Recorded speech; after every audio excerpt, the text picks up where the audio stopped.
मंथन news Maharashtra. Ahmednagar जिल्ह्यातील श्रीरामपूर तालुक्यात असलेल्या गोंडेगाव येथील युवा सरपंच सागर बडे यांना दर्पणकार बाळशास्त्री जांभेकर पत्रकार संघाच्या वतीने pride of India national icon पुरस्कार देऊन सन्मानित करण्यात आले।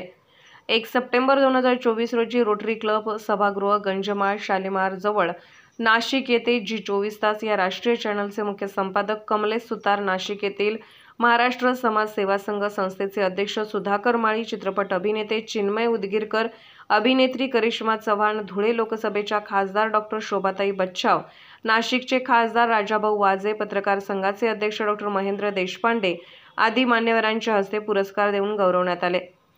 सरपंच बडे यांनी कोरोना काळात उल्लेखनीय काम केले। या कामाची पंचायत समिती श्रीरामपूरने दखल घेऊन त्यांचा गौरव करण्यात आला। सर्वसामान्य नागरिकांच्या अडीअडचणी समजून घेऊन त्या सोडवण्याचा प्रयत्न केला। गावात अनेक दिवस विकास कामे मंजूर करून आणून ती यशस्वीपणे राबवली। तसेच गावात पाणी टंचाई काळात स्वखर्चाने 3 महिने गावाला व वाड्या वस्त्यावर पाणी पुरवठा केला। या कामाची पावती म्हणून गावाने त्यांना जलदूत पदवी बहाल केली।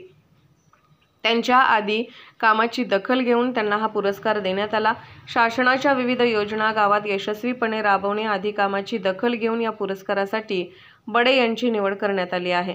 या अगोदर पंचायत समिती श्रीरामपूर, ज्ञानज्योती बहुउद्देशीय संस्था टाकळीभान, शिवस्वराज्य बहुउद्देशीय संस्था नेवासा, लोककला कलावंत साहित्य परिषद महाराष्ट्र राज्य, आस्था सामाजिक संस्था वाडा, जिल्हा पालघर, मुंबई आदी संस्थेच्या वतीने आदर्श सरपंच पुरस्काराने गौरवण्यात आले आहे। सर्व मंथन न्यूज महाराष्ट्र, श्रीरामपूर, अहमदनगर।